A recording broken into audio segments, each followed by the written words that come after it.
اعوذ باللہ من الشیطان الرجیم بسم اللہ الرحمن الرحیم۔ عید الاضحیٰ پر ایک اندازے کے مطابق 4 کھرب روپے سے زیادہ مویشیوں کا کاروبار ہوتا ہے۔ تقریباً 23 ارب روپے کسائی مزدوری کے طور پہ کماتے ہیں، 3 ارب روپے سے زیادہ چارے کے کاروبار والے کماتے ہیں۔ پاکستانی کاروبار کی دنیا میں سب سے بڑا کاروبار عید پر ہوتا ہے۔ نتیجتاً غریبوں کو مزدوری ملتی ہے، کسانوں کا چارہ فروخت ہوتا ہے، دیہاتیوں کو مویشیوں کی اچھی قیمت ملتی ہے، اربوں روپے گاڑیوں میں جانور لانے والے اور لے جانے والے کماتے ہیں۔ بعد ازاں غریبوں کو کھانے کے لیے مہنگا گوشت مفت میں ملتا ہے، کھالیں کئی 100 ارب روپے میں فروخت ہوتی ہیں، چمڑے کی فیکٹریوں میں کام کرنے والوں کو مزید کام ملتا ہے۔ یہ سب پیسہ جس نے کمایا ہے وہ اپنی ضروریات پر جب خرچ کرتے ہیں تو نہ جانے کتنے کھرب کا کاروبار دوبارہ ہوتا ہے۔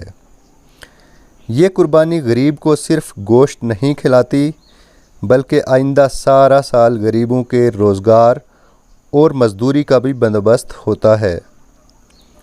دنیا کا کوئی ملک کروڑوں اربوں روپے امیروں پر ٹیکس لگا کر پیسہ غریبوں میں بانٹنا شروع کر دے، تب بھی غریبوں اور ملک کو اتنا فائدہ نہیں ہوتا جتنا اللہ کے اس ایک حکم کو ماننے سے ایک مسلمان ملک کو فائدہ ہوتا ہے۔ اکنامکس کی زبان میں سرکولیشن آف ویلتھ کا ایک ایسا چکر شروع ہوتا ہے کہ جس کا حساب لگانے پر عقل دنگ رہ جاتی ہے۔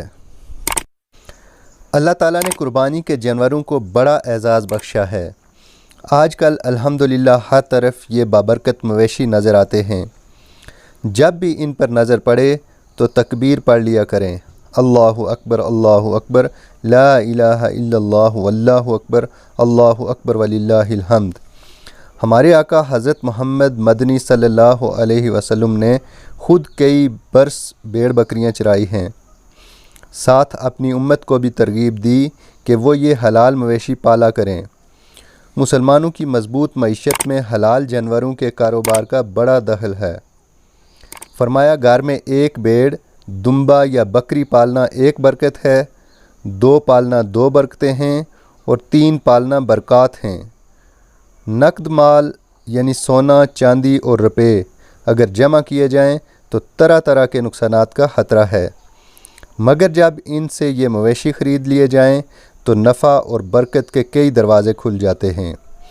اہل علم کو چاہیے کہ وہ مسلمانوں کو اسلامی معیشت کی طرف راغب کریں اور کافروں کی سودی، ارتکازی، کاغذی معیشت کو تعویلوں سے حلال بنانے کی فکر چھوڑ دیں۔ مسلمانوں میں سے جو مالدار ہیں وہ ایسے کاروبار شروع کریں جن سے مسلمانوں کو حلال خوراک ملے۔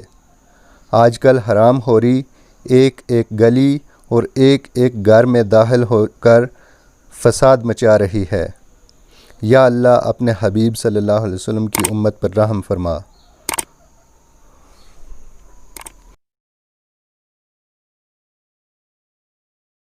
اس ویڈیو کو لائک کیجئے، شیئر کیجئے، ہمارے چینل کو سبسکرائب کیجئے اور بیل آئیکن ضرور کلک کر دیجئے۔